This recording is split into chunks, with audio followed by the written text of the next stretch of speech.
$700 a month for me to disappear? That sounds cheap. If someone said this to you in a five-star restaurant, amidst crystal chandeliers and a $200 glass of wine, how would you react? Scoff? Get furious? Or bow your head in silence to save face for your son? I chose the fourth option, silence. But the silence of a lioness holding her breath, waiting for the right moment to roar. And for you to understand why I was there, playing the part of a pitiful, poor woman. Let's go back a few days. Tuesday afternoon. The phone rang. On the other end was Daniel, my only son. His voice was trembling, just like when he was a little boy who got a bad grade or accidentally broke a vise. Mom, are you free this Saturday? Sarah's parents are coming from Asia. It's their first time in the U.S. They want to meet you. I've booked a table at a restaurant downtown. Mom, please come. His voice wasn't an invitation. It was a plea, as if he was afraid something would go wrong. I asked him directly, "What did you tell them about me?" A long pause. Then Daniel replied, hesitating. I said, "You work an office job, that you live a simple life, that you don't have much." Simple. A seemingly harmless word, yet it felt like a knife cutting through my heart. It packaged my entire life into a tiny label, not much, unimportant, just an ordinary mother. I hung up. In my modest apartment, I looked around. The old sofa, the bare walls, the dining table that was rarely used. I had lived here for decades, deliberately choosing simplicity, even though my bank account could afford a mansion with a pool, luxury cars, or even a collection of Hermès bags if I wanted. But I never wanted that. I kept that truth to myself. That day, I stood before the mirror for a long time. I saw a woman in her 50s, with a calm face, her hair tied back neatly, her eyes familiar with fatigue, but also with resilience. I gave a faint smile.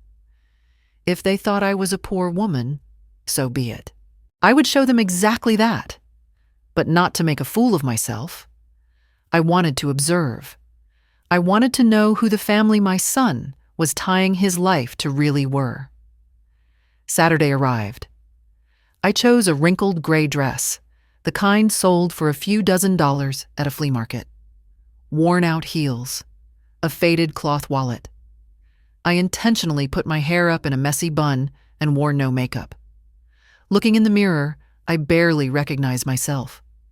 A poor, easily forgotten mother, a second-class guest, exactly the image they expected. The taxi stopped in front of the restaurant. A polished wooden door, a long red carpet, and a doorman in white gloves opening the door for guests with a standard smile. Inside, the sound of a string orchestra filled the air, the scent of fine wine mingled with grilled steak. I walked in, taking small, slow steps, as if in fear. In truth, I wasn't afraid.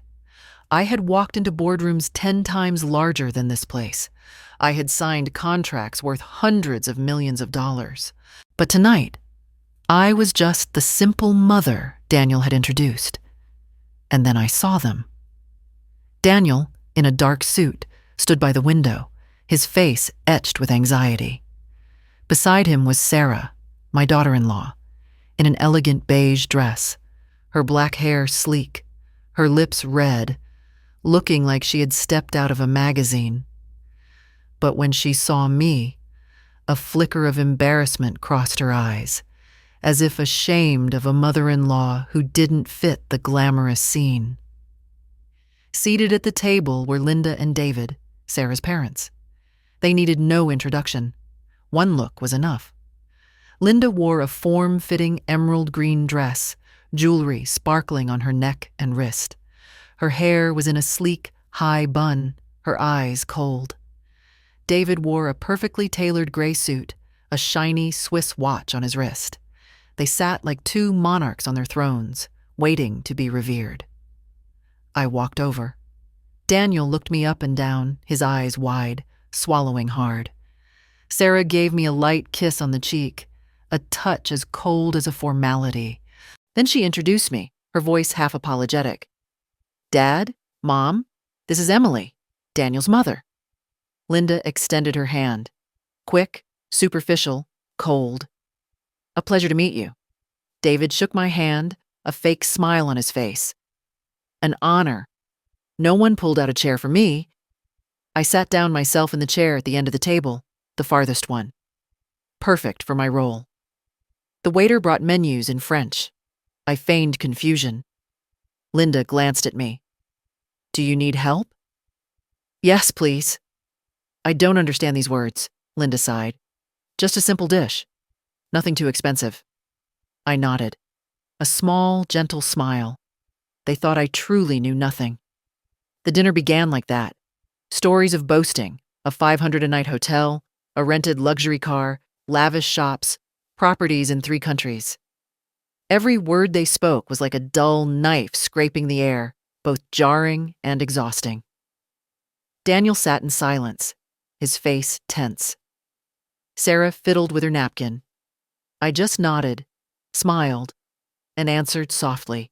Then Linda asked, her voice syrupy sweet, but with a hidden blade. And you, Emily? What exactly do you do? Just administrative work, right? I replied. Yes, I just do office work, paperwork, filing, simple things. Linda exchanged a triumphant look with David. That's fine. All work is worthy of respect. And I understood. The chessboard was set. I just had to wait for them to reveal their true selves. The music played like a luxurious backdrop, but beneath that veneer, every gaze was scrutinizing me. I sat down in the chair at the end of the table, the least important seat, and immediately felt the air turn a few degrees colder. The waiter placed a small plate in front of me and bowed. Linda swirled the red wine in her glass, a ritualistic motion. She raised an eyebrow at me, a faint smile that never reached her eyes. Do you come to places like this often, Emily? Her voice rang out, sweet, but with hidden thorns. I shook my head slightly. Not often. I'm not used to it. Oh. Linda drew out the word, as if confirming something already obvious. I guessed as much. In places like this, one needs a bit of experience. And experience comes with financial capability, doesn't it? David chuckled softly, tapping his fingers on the table in agreement. I smiled gently. Perhaps so, Linda continued, like a predator seeing its prey weaken. We just came from Paris. Sarah insisted on bringing us to this restaurant because of the famous chef. The special steak, $80 a portion. But trust me, it's worth every penny. Right, David? Correct, he replied, his voice deep but full of self-satisfaction. The quality is incomparable. In life, you pay for class. The phrase, you pay for class, landed on the table like a dagger. Sarah glanced at me, then quickly looked away. Daniel clenched his fist under the table. I could see the veins bulge, but he remained silent. I lowered my head, my voice soft. I believe so. Linda leaned forward, her eyes gleaming with amusement. And you, Emily? What is it you do? Daniel told me, but I'd like to hear it from you. I took a sip of water, hunching my shoulders as if shy. I work in an office. Simple paperwork. Nothing significant. Linda stared at me, then turned to David, her lips curling into a half smile. How admirable. All work is worthy. Although, of course, some jobs open wider doors to the future. Indeed, David interjected. And we've always ensured Sarah had the best doors. Private school, studying abroad, foreign languages, international exchange programs. The cost was not small, but investing in your children is an investment that never loses. Linda put down her wine glass, her eyes cold as steel. "And what about you, Emily? When Daniel got married, what were you able to help them with? Any special gifts?" I let the silence hang, as if embarrassed. Then I answered quietly, "Just a small gift. What I could afford." Linda smirked. How precious. It's not about the monetary value, is it? It's the thought that counts. Although sometimes the thought alone isn't enough to start a stable life. I heard a sharp exhale from Daniel. He wanted to say something, but Sarah placed a hand on his under the table, stopping him. Linda calmly cut another piece of steak, dark red juices oozing out as if she had just won an invisible battle. The waiter brought out more wine. Linda raised her glass, glancing at me. "This vintage. I'm sure you've never tasted it. $200 a bottle. Exquisite, deep, with a long finish. Do you drink wine?" "I only on special occasions. And usually the cheapest kind," I replied, my eyes downcast. "Oh, don't worry," Linda said with a faint smile. "Not everyone has a refined palate. It takes experience, a lot of travel, a lot of learning. We've visited vineyards in Europe, South America, California. To us, wine isn't just a drink, it's a culture." David followed up, like two actors in the same play. "Sarah has acquired that taste too. She inherited it from us. The girl has excellent taste."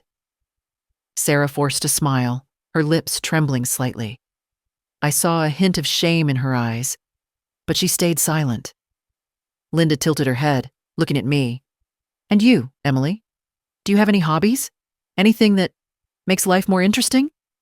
I replied softly, "I cook. I take walks. I watch TV. Simple things." In that moment, Linda and David exchanged a look. The look of two people who had just found incriminating evidence. A look that said, "See? This woman has nothing. No depth. No class." Linda nodded. "How lovely. Simplicity has its own charm, doesn't it? Although, of course, one always yearns for more. To broaden one's horizons. To escape the mundane." Every word was like a needle piercing the air, filled with contempt. But I kept smiling.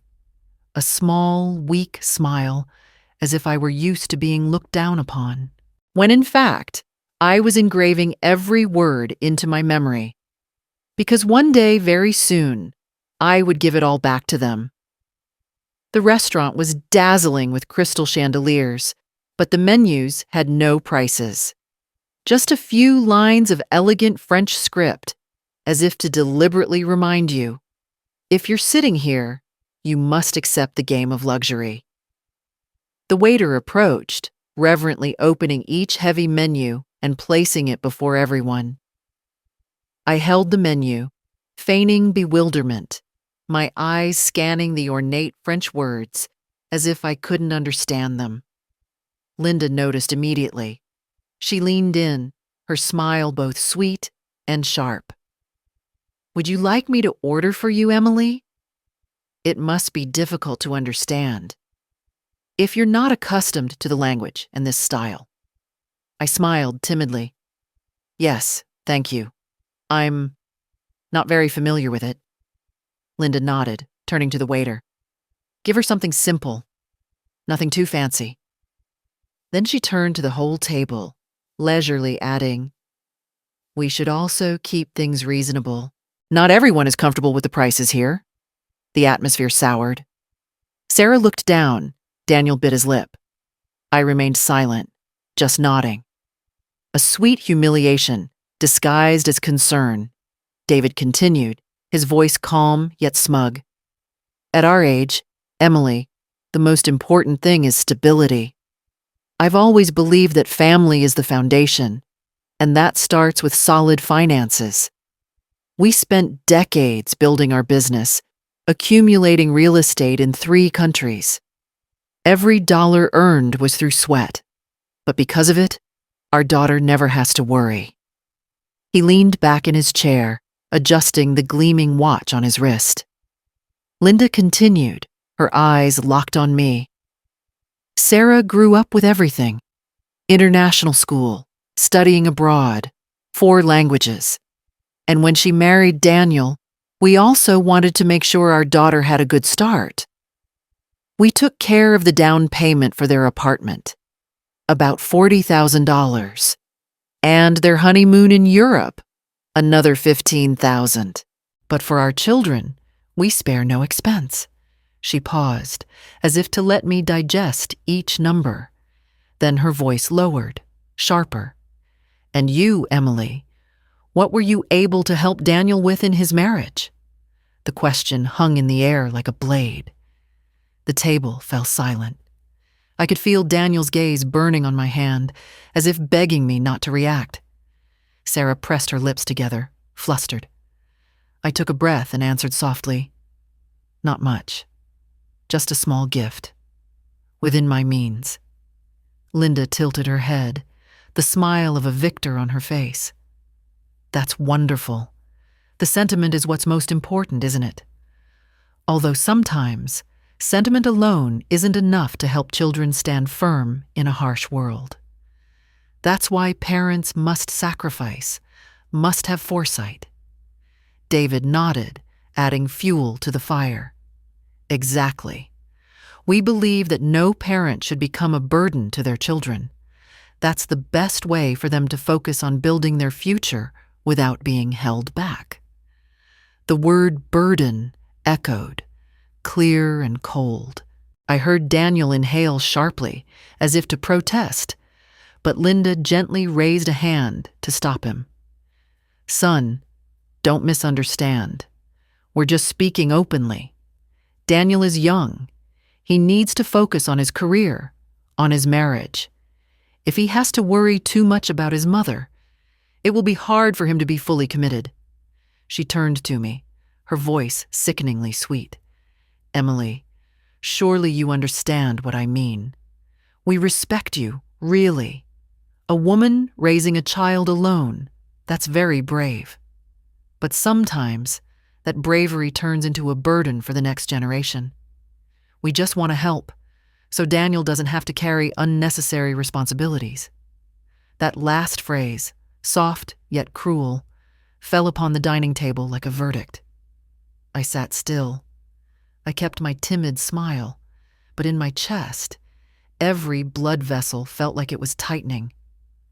I had heard enough contempt in my life to know one thing. The first blow had been struck, and it wasn't with a fist, but with the 2 words Linda had so carefully chosen. A burden. I nodded slightly. "I understand." And right then, I decided. One day, very soon, they would understand that they had just picked the wrong opponent. The atmosphere in the dining room was no longer a family dinner, but a chess game. And Linda had made the opening move. After the burden attack, she sat up straighter, her eyes shining, as if she had just taken down her prey. David took a sip of wine, nodding in support of his wife with arrogant silence. Sarah bowed her head, her hands twisting the napkin on her lap. And Daniel, the son I had raised with every drop of my sweat, was painfully silent, as if bound between 2 worlds. Linda picked up her fork and knife, gently cutting a slice of beef, dark red juices oozing onto the white porcelain plate. She spoke, her voice even, but every word was as sharp as a blade. "Emily, I believe all parents want the best for their children. We sacrificed a great deal for Sarah to have everything. You see, the results were worth it. She has an education, a career, good looks, and now a stable marriage. I am proud to say we never skimped on our daughter." She looked up, her eyes fixed on me intentionally. "Though of course," she continued, "not everyone has such means. Perhaps that's why Daniel learned to be independent earlier.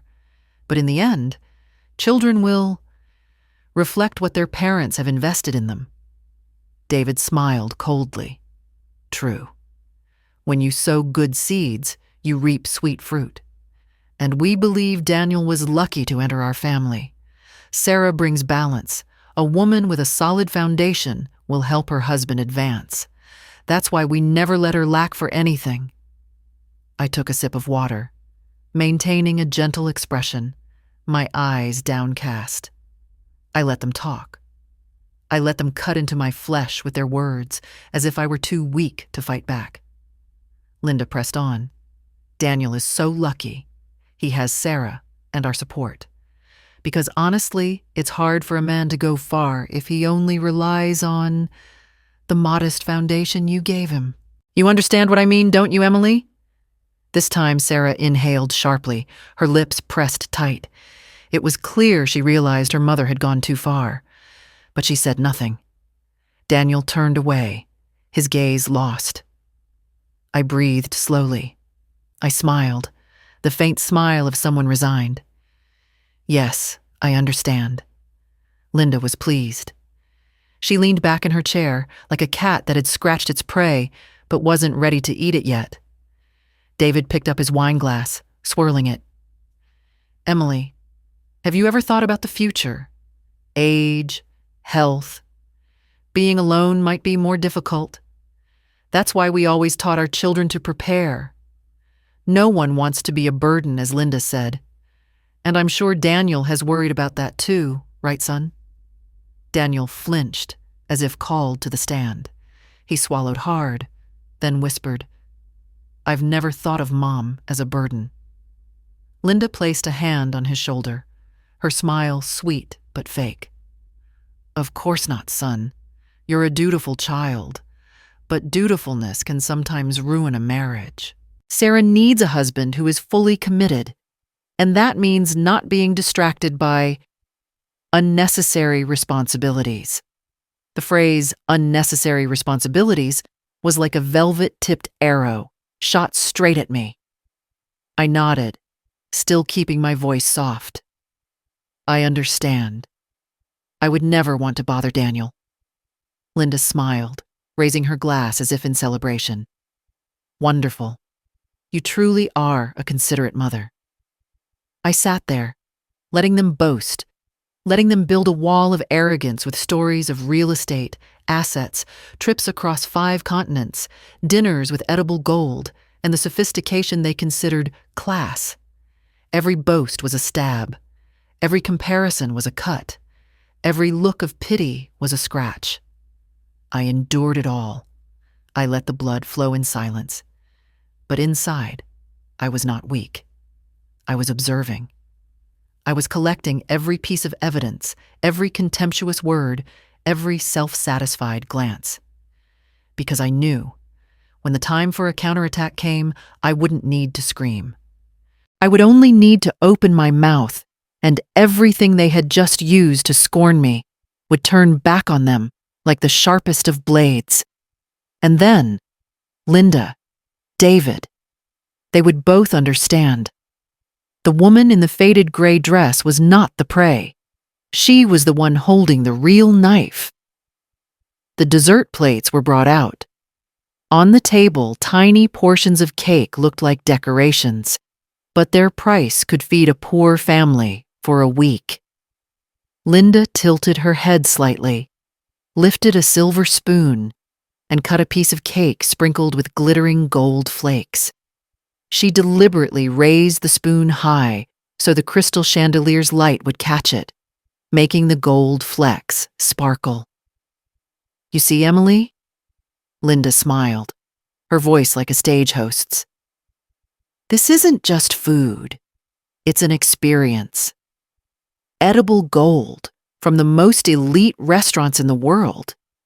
It costs $30 for a tiny piece, but the difference is, we know how to appreciate true value. David chimed in, lightly tapping his spoon on the plate. For us, money isn't for showing off. It's a tool to ensure our family always stays on top. Anyone can eat until they're full, but not everyone can eat the right way.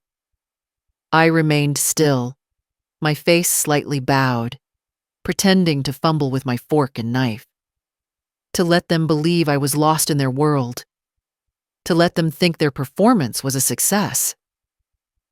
Linda put her spoon down, wiped her mouth with a napkin, and then suddenly lowered her voice. The entire table tensed, as if the next words were no longer part of the show-off game, but the real deal. "Emily," she began, her gaze intense, "I want to say this to you as one woman to another. Daniel is a good young man, and Sarah loves him. We love him too. But we have to be frank. We're worried. A single mother, no longer young, with a modest job. It's inevitable that Daniel will feel a responsibility to provide for you." David nodded. "We don't want that worry to affect their marriage. Love needs stability. And sometimes stability means reducing unnecessary burdens." Linda leaned toward me, a smile on her face, as if she were about to bestow a great favor. "Therefore, we've come up with a solution. We can help you, Emily. A small monthly allowance to help you live more comfortably, so Daniel no longer has to worry. About $500 or $700 a month. It's not much, but it's enough to help you struggle less." The words fell on the table like a heavy hammer. Sarah let out a small gasp. Daniel half rose from his seat, then stopped, his eyes filled with panic. "Please, Mom, no need," Daniel stammered, but Linda raised a hand to stop him. "Daniel, calm down. We're talking like adults. You don't need to be stressed. This is for your own good." I slowly put down my fork and knife. I wiped my mouth with my napkin, calmly. On the outside, I was still the timid woman in a wrinkled gray dress. But inside, I heard a very clear sound. A trigger being pulled. They had pushed the button themselves. I smiled gently. "That's a very generous offer. I'm grateful for your kindness." Linda exhaled, satisfied. David also tilted his head as if the negotiation was over. Sarah turned her face away, tears glistening in her eyes. "And Daniel." He looked at me, his eyes pleading, as if he was afraid I would shatter. But I didn't shatter. I just sat there, calmly collecting every drop of arrogance they had just offered up. Because I knew this very moment was the beginning of my counterattack. For a few seconds, the table was silent. Linda smiled triumphantly.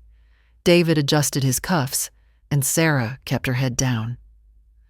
Poor Daniel looked at me as if waiting for me to nod and accept the velvet-wrapped insult. I placed my napkin on the table, a movement so slow that the nearby waiter paused. I lifted my head, my gentle smile gone. My voice came out, no longer trembling or timid, but clear and cold. "Your offer is very interesting, Linda. Truly generous. $500, $700 a month for me to disappear from my son's life." Linda blinked, surprised that I had repeated her words so bluntly. She forced a laugh. "You've misunderstood. I meant—" I cut her off, my voice sharp as a razor. "No, I haven't misunderstood. You said exactly that. A small sum of money in exchange for my silence, so that Daniel no longer has to carry the burden called a mother." David coughed, interjecting, "Emily, you should understand. We're just trying to help. At your age, alone, with a limited income. Some support would be better." I turned to look at him, my gaze so cold he froze. "How interesting, Mr. David. You and your wife have talked about money all evening.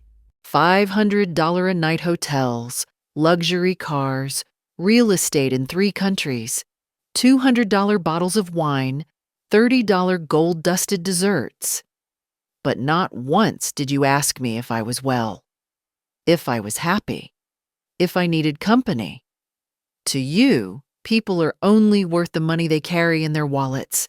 The table froze. Linda's lips twisted into a strained smile, but no words came out.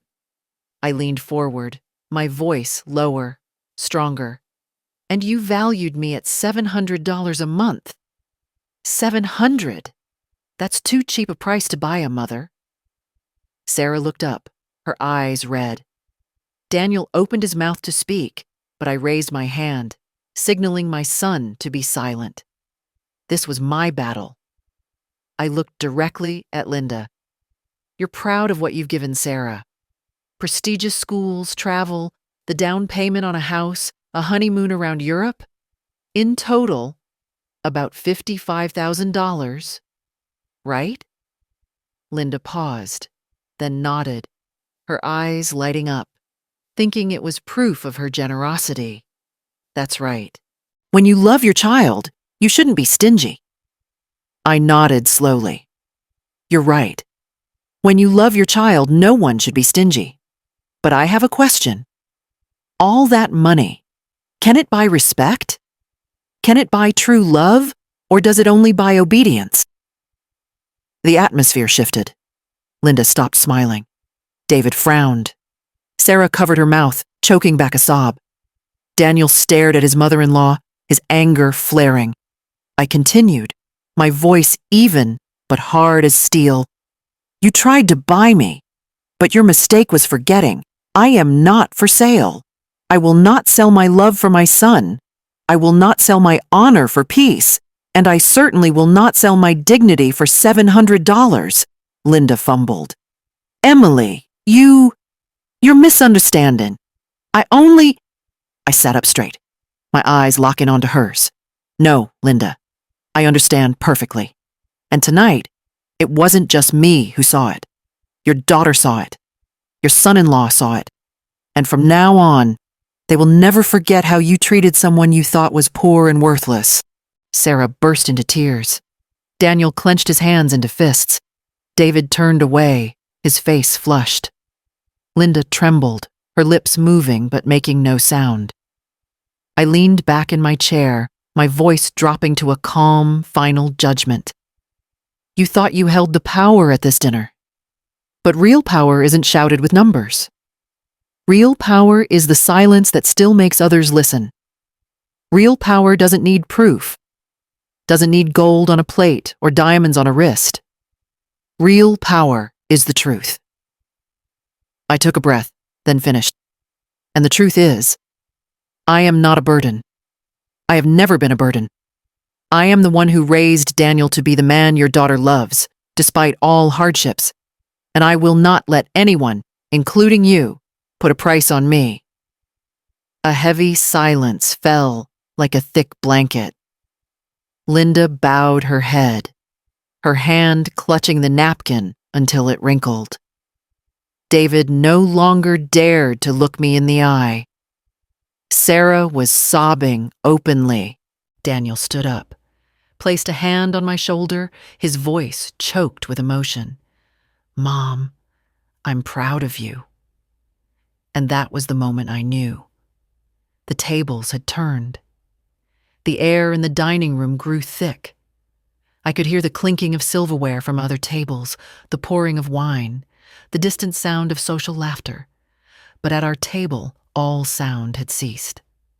All eyes were on me. A woman in a wrinkled gray dress, sitting with her back straight, her eyes as cold as ice. Linda swallowed hard, trying to regain her authoritative posture. Mrs. Emily, I think you're overreacting. We just wanted to help.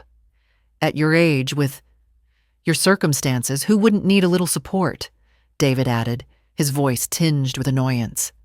That's right. You should be grateful. How many mothers get offered such an allowance from their in-laws? I let out a small laugh. A laugh without a trace of trembling, so sharp and cold that Linda visibly flinched. Grateful?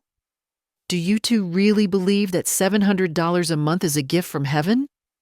That a mother like me would bow her head, Take the money and disappear so your family can pat itself on the back for doing a noble deed? Linda started to speak, but I held up my hand. No need to explain. You've said more than enough. I paused, taking a deep breath. My voice dropped, not high, not rushed, but slow, deliberate, like a gavel hitting a marble table. Perhaps it's time I told the truth. Because I realize, if I remain silent any longer, you will continue to think I am just a destitute mother, a burden to be dealt with, using money. Daniel looked up. I saw panic in his eyes, but also a mixture of hope and anxiety. Sarah was almost holding her breath. Linda crossed her arms, trying to look dismissive, but her hands were trembling on the napkin. I looked them straight in the eye, then let each word drop. I make $40,000 every month.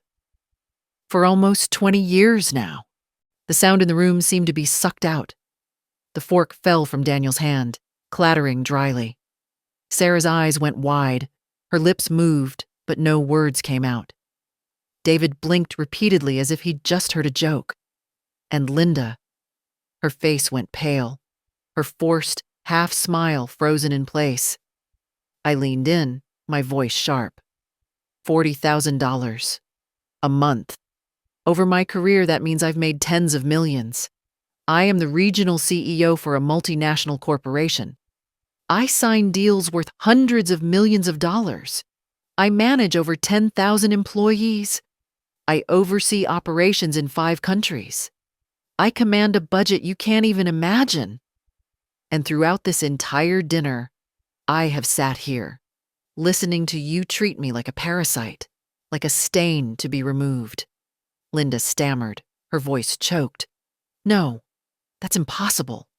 If so, then why are you dressed like this? I smiled, a calm but steely smile. Because I don't need to show off. Because real power isn't worn on a wrist or carried in a handbag. Because real wealth isn't sparkling diamonds or a gold-dusted cake. Real power is the ability to sit in silence, pretending to have nothing, and then silence all your judges with a single sentence. Sarah covered her face, tears streaming down. Daniel turned to look at his mother, his eyes welling up, his voice trembling. Mom, why did you never tell me? I thought you were just an ordinary secretary. I looked at my son, my gaze softening. Because you didn't need to know, Daniel. You needed to learn how to work, how to appreciate every dollar you earned, how to stand on your own 2 feet. If you knew the truth, you would have relied on me, or worse, you would have become obsessed with money. And I would never let that destroy you. Then I turned back to Linda and David for the final curtain call. You're proud of spending $50,000 on your daughter. I don't need to brag, but the amount I've quietly invested in Daniel alone, tuition, housing, healthcare, opportunities he never even knew about, far exceeds anything you've ever spent. But I don't keep score. Because being a parent isn't a competition to show off money. It's about love, sacrifice, and dignity. I placed both hands on the table, my back straight, my voice sharp as ice. And tonight, Linda, David, you have lost. You lost because you think money can buy everything. You lost because you showed your true colors when you thought I had nothing. And now, this truth will haunt you forever. That the woman you despised is the very person sitting at a summit you will never reach. No one could utter a word. Linda bowed her head, her lips pressed tight. David slumped in his chair, his face red, breathing heavily. Sarah was sobbing, and Daniel gripped my hand as if he would collapse if he let go. I stood up slowly. At that moment, the entire room seemed to light up in a different way. Not from the crystal chandeliers, not from the sparkle of gold or diamonds, but from the invisible power of the truth that had just been spoken. And in that moment, I knew. The game had been completely turned on its head. The air in the room was still. My confession hung in the air, heavy as a lead weight. Linda tried to remain composed, but her eyes darted around, unable to look at me directly. David leaned back, his hand gripping his wine glass so tightly his knuckles were white. Sarah cried silently, while Daniel looked at me with a mixture of awe and anguish. I knew I had turned the tables, but to end the game, I needed one final decisive move, an undeniable moment. The waiter approached, placing the bill on the table with reverent silence. A folded piece of paper with a number that wasn't small, nearly $2,000 for the dinner. Linda took a sharp breath, mustering a bit of courage. "We'll pay," she announced, her voice strained. "Our family always takes care of things. Daniel, no need to have your mother worry." David nodded in agreement, pulling a shiny gold card from his wallet and placing it on the bill like a statement of power. The waiter bowed and took the card. Linda glanced at me, a half smirk returning. "We can always afford it, Emily. You don't need to act so—" But before she could finish, the waiter returned, a look of confusion on his face. "I'm sorry. This card has been declined." The table fell silent. Linda, startled, blushed. "It must be a system error. Try again." The waiter nodded politely and left. A few minutes later, he returned, looking even more awkward. "I apologize, but the card is still not being accepted. The bank has declined it." David was stunned. He hastily fumbled through his wallet, producing another gold card. "Use this one." I sat still, watching calmly. I saw beads of sweat on Linda's forehead. I saw Sarah bite her lip, her hands trembling, and I saw Daniel, sitting motionless as if witnessing something he had never dared to imagine. The waiter left and returned once more. This time, he bowed his head slightly, his voice low. "I'm sorry. This card was also declined." In that moment, Linda and David's artificial power shattered like glass. She looked around, trying to hide her embarrassment, but everyone at the table had seen it clearly. I reached for my wallet. An old, worn wallet with frayed leather edges, looking entirely unremarkable. I opened it and took out a card. Not gold, not gleaming platinum. It was solid black, heavy, with a cold metallic sheen. I placed it on the table, slowly, without a word of introduction. Linda's eyes were fixed on it, as if looking at a predator. David froze, his face changing color. Sarah covered her mouth with her hand, and Daniel let out a sharp breath, whispering, "A centurion card." The waiter looked at the card with a respect that bordered on fear. He bowed deeper, his voice trembling. "Yes, madam. I will process this immediately." He disappeared, leaving a heavy silence. Linda blinked repeatedly, trying to find words. You're actually—" I tilted my head, my voice calm. "You were right, Linda. I am not like you. I don't need to wear heavy jewelry to be respected. I don't need to boast about trips or expensive dinners to prove my self-worth. I just need to put a card on the table, and that is enough." David, breathing heavily, tried to argue. "Money isn't everything. That card doesn't make you a better person." I smiled coldly. "Correct. And for that same reason, your money doesn't make you a person of higher class. The only difference between us is that I don't need to prove anything. Whereas you spend your whole life trying to prove something." The waiter returned, presenting the card with both hands as if it were a treasure. Everything has been paid for. Thank you, Mrs. Marquez. I gave a slight nod, putting the card back in my wallet. Linda watched as if mesmerized. Her voice trembled. You deliberately humiliated us. I stood up. No, Linda. You did that to yourselves. I only held up a mirror, and you saw yourselves for who you are. Sarah burst into tears and turned away. Daniel sat in a daze, as if waking from a long dream. I straightened my dress, looking directly at Linda one last time. Remember this moment.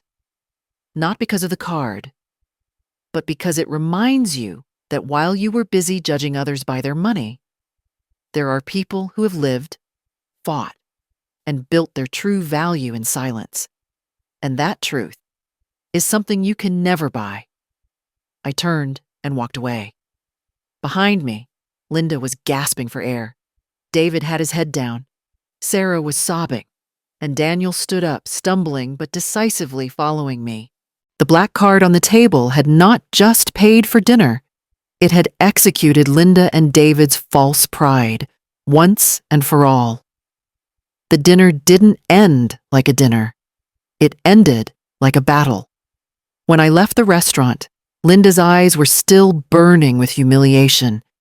David's head was bowed. Sarah was crying, and Daniel trailed behind me like a shadow. We had walked half a block when Daniel stopped, took a deep breath, and said, "Mom, I need to go back." I looked at him in silence. His eyes were trembling but resolute. "I can't let it end like this. I have to talk to them. I have to tell them what they did was wrong." I nodded slowly. "Go, son. But remember, don't shout. Let the truth do its own work." Daniel turned back. His back was tense like a warrior going into his first battle. I watched him walk into the restaurant, the yellow light casting a firm, albeit thin, silhouette. Inside, Linda was still frozen, her hand clutching an empty wine glass, her lips pressed into a thin line. David was fumbling with his wallet, as if hoping to find a card that hadn't been declined. Sarah sat with her head down, her eyes red. The door opened, and Daniel returned. The air became thick. "Daniel?" Linda looked up, her voice a mix of blame and relief. "Did you leave your mother? Didn't you see how she insulted us?" Daniel stood in the middle of the table, not sitting. He looked directly at his mother-in-law, his eyes bright. "No, Mom. I didn't leave anyone. I just witnessed the worst thing in my life. My parents-in-law treating my mother like trash." Linda's face paled. "That's not. Don't deny it." Daniel cut her off, his voice sharp as a knife. "I sat here the whole time.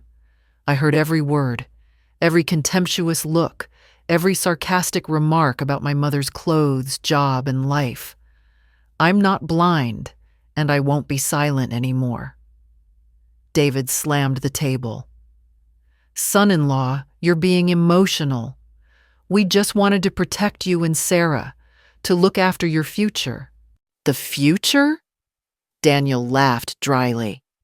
"If the future means learning to despise others, learning to measure people by their bank balance, then I'd rather not have it." Sarah trembled. She looked at her parents, her lips moving but unable to form words. Linda gritted her teeth, her voice high-pitched. "You talk as if we're monsters. Daniel, do you have any idea how much we've sacrificed for Sarah? How many years? How much money? Do you know?" "I know," Daniel replied. "But there's one thing you've never understood. Love isn't about buying people off. Love isn't about control. Love is about letting others be free. And tonight, I saw that my mother is freer than anyone at this table, while you, with all your money, are still shackled by your own arrogance." Linda slapped her hand on the table, the sound echoing. "How dare you!" But another voice cut in, faint but clear. "Mom, that's enough." "Sarah." Everyone turned to her. She lifted her head, her eyes red, but her gaze firm. I've been silent my whole life. I've let you control every decision. I've let you say who is worthy and who is not. I've let you turn love into a transaction, kindness into something to be balanced with money. But today, I can't be silent anymore. Linda's jaw dropped. Sarah, what are you doing? Sarah took a deep breath. I'm telling the truth. I saw how you treated my mother-in-law, and I was humiliated. I am ashamed to be your daughter.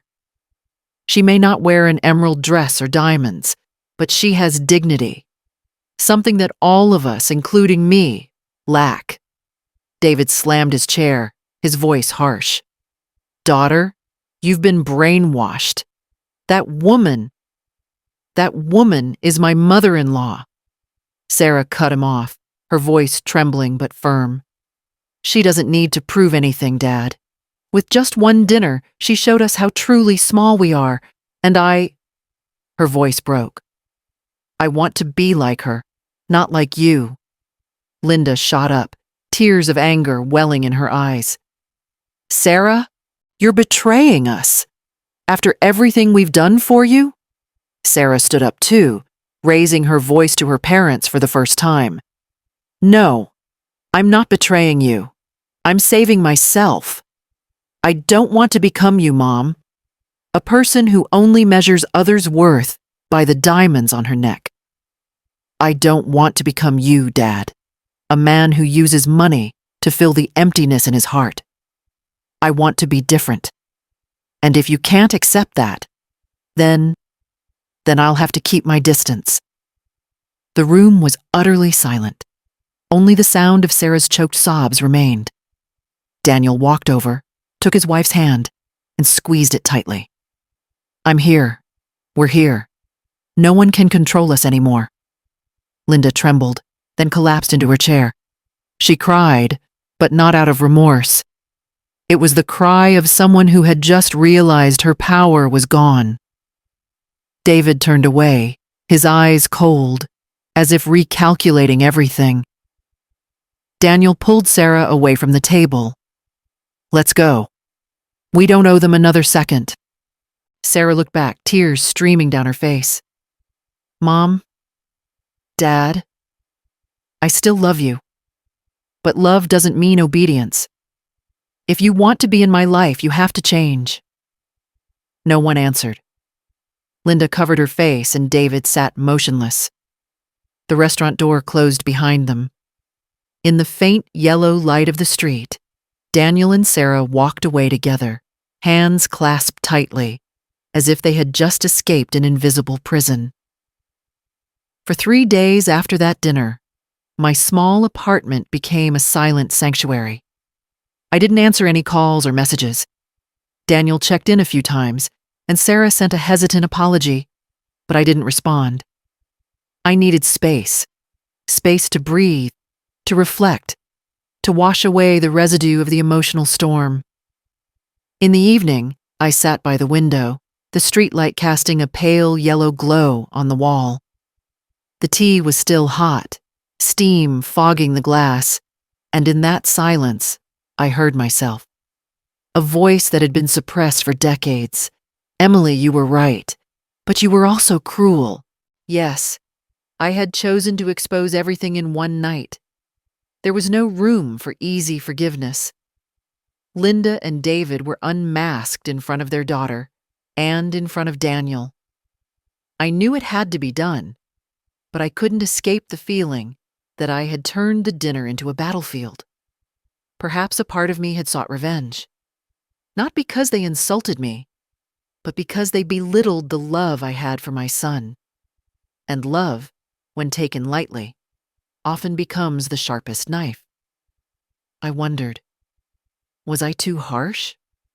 Could I have been gentler? Then I remembered Linda's words. You are a burden. Daniel shouldn't have to worry about you. We'll give you $700 a month to disappear. Those words echoed in my head, like daggers that could never be removed. No, I was not too harsh. I was just honest. On the third night, I decided to go out. I couldn't stay cooped up in my apartment, imprisoned by my thoughts. I called a taxi. The driver was a man in his 60s, with gray hair, tanned skin, and sinewy hands. When I got in, he greeted me with a nod, his voice hoarse. "Where to, ma'am?" "Just drive around the city for a while." "I need some air." He looked at me in the rearview mirror, his eyes sharper than I expected. "Trouble sleeping?" I smiled faintly.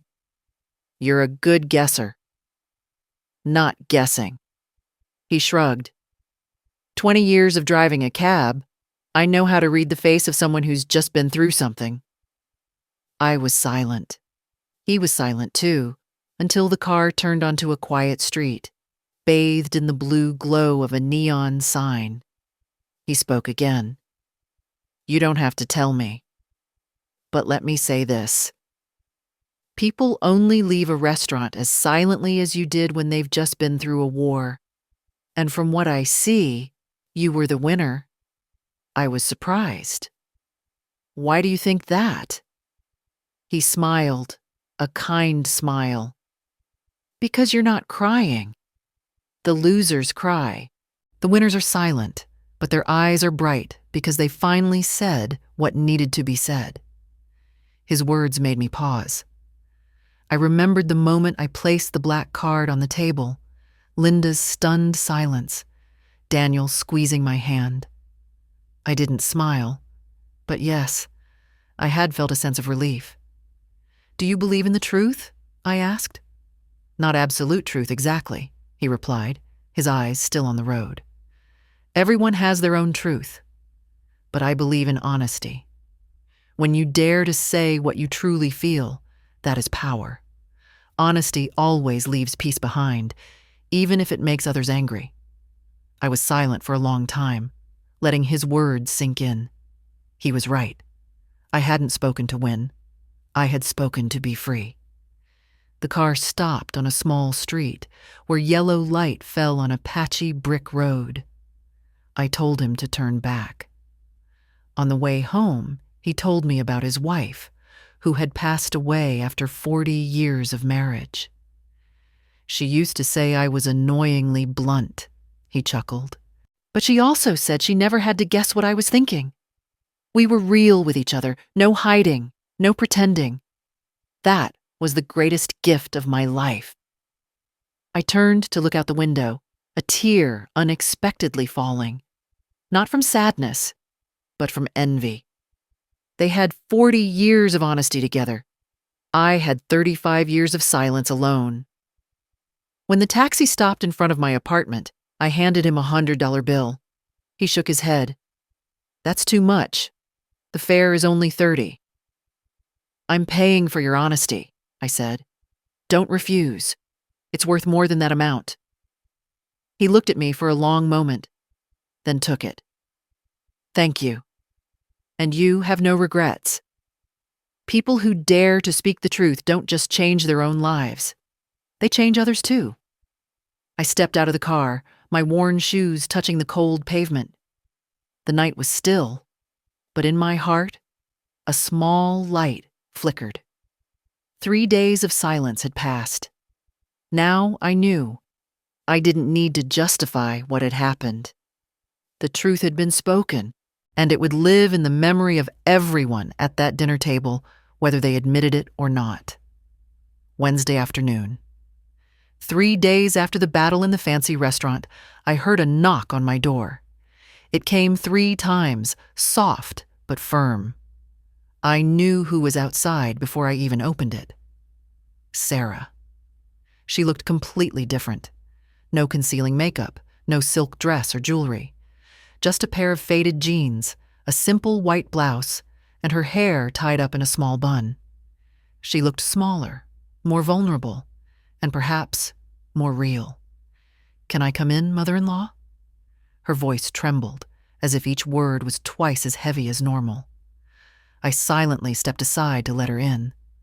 Sarah entered, her eyes scanning the simple apartment, the old sofa, the time-stained walls, the wooden shelf full of books. It wasn't the glamour she was used to, but it was a place with soul. We sat facing each other. I didn't ask anything right away, just waited. The silence itself forced Sarah to find her real words. "Mom," she began, "I came to apologize. Not just with words, but to explain, to tell you about my parents and why I was silent for so long." Her voice was shaky, but her eyes were full of determination. "My parents grew up in poverty," Sarah said. "A small village in Asia where there was no electricity, no clean water. They worked in the fields since they were children. They watched their own parents die young because there was no medicine, no money. The fear of poverty is imprinted on them like a permanent scar." She took a deep breath, then continued. "When they escaped that life, they swore they would never return to that darkness. They worked like mad, saved every penny, invested everything. And when they got money, they saw it as the only wall against their fear. That's why they talk about money, boast about money, measure everyone by money. Because to them, money means survival." I nodded slightly. "That explains, but it does not excuse." "I know," Sarah replied, her eyes red. "They were cruel to you. I saw it all, heard it all, and I was silent. Because my whole life I was taught that opposing them was a betrayal, an act of ingratitude. But that night, when you spoke up, when you pulled back the curtain, I realized my silence was also complicity." A tear rolled down Sarah's cheek. "I'm ashamed, Mom. Ashamed for leaving you to face them alone. Ashamed for not having the courage to stop them." I put my teacup down and looked her straight in the eye. "Sarah, I didn't go to the restaurant to change you. I went to protect myself. But if it also opened your eyes, then that is something to be glad about. You don't need to apologize to me with words. You need to prove it by living differently." Sarah nodded vigorously. "I want to. You showed me a different way of living, humble but strong, simple yet powerful. You didn't need to boast, yet the entire room fell silent when you spoke.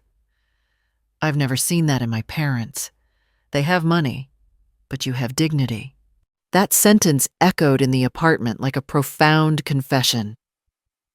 We were silent for a moment. Then Sarah continued. "After that night, Daniel and I talked for hours.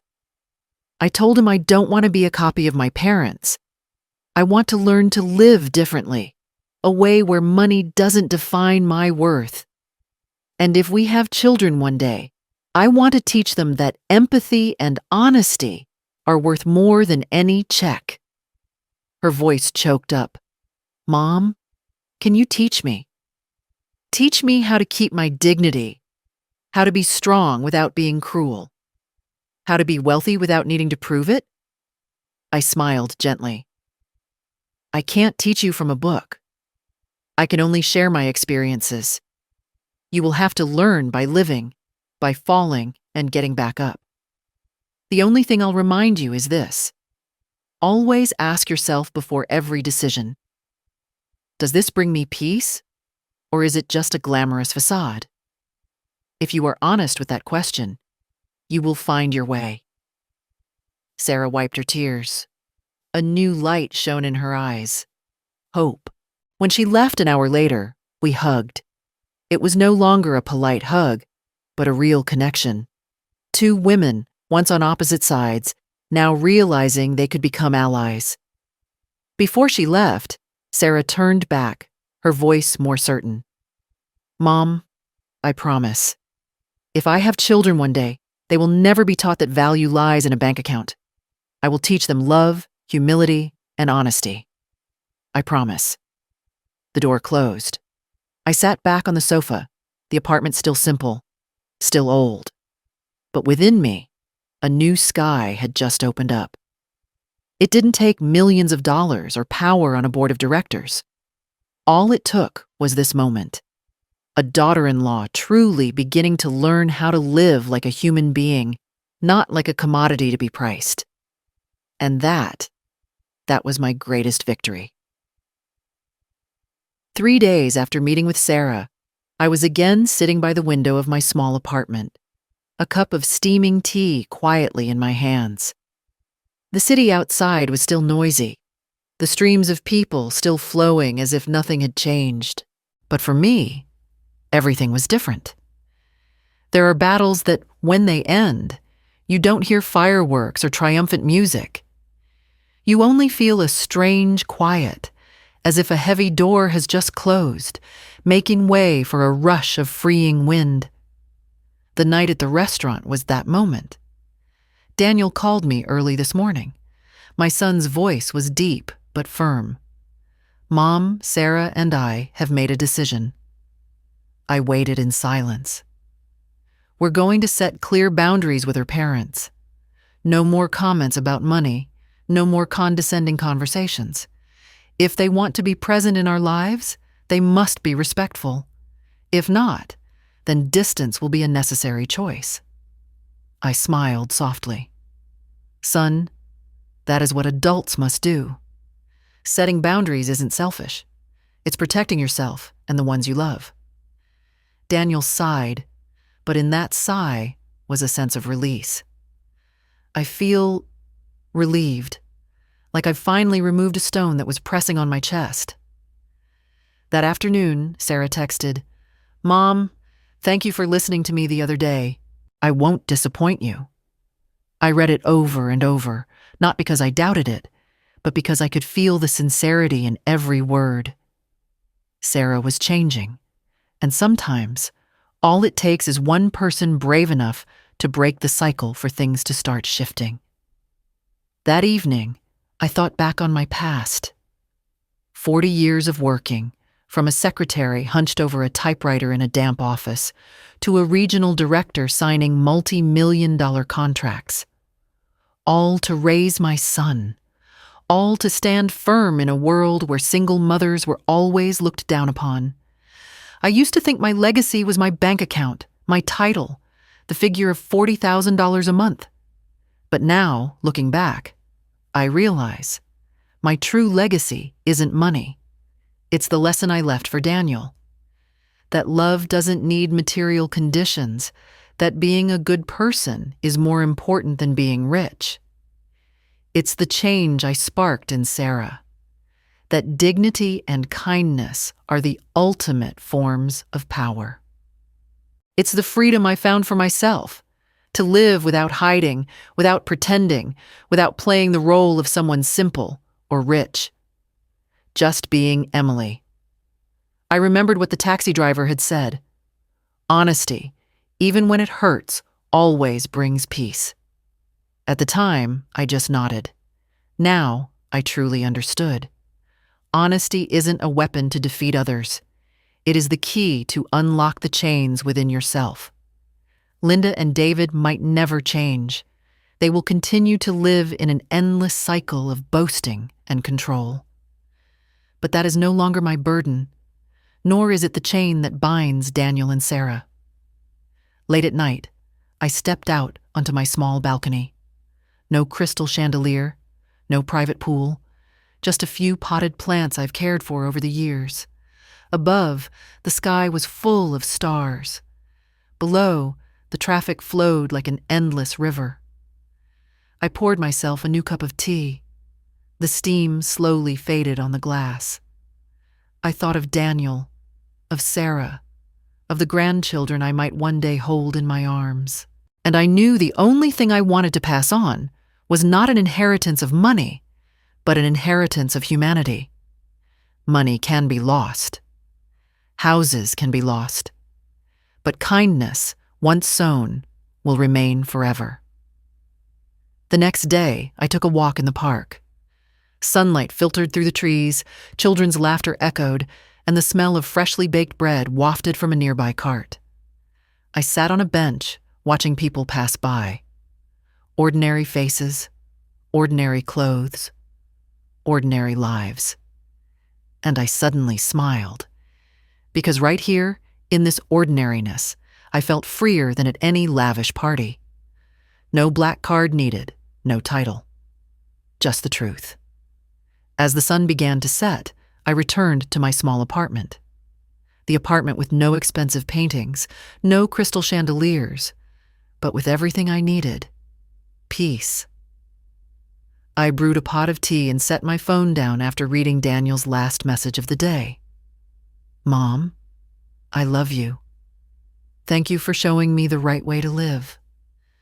A tear rolled down my cheek, but this time it wasn't from pain. It was from gratitude.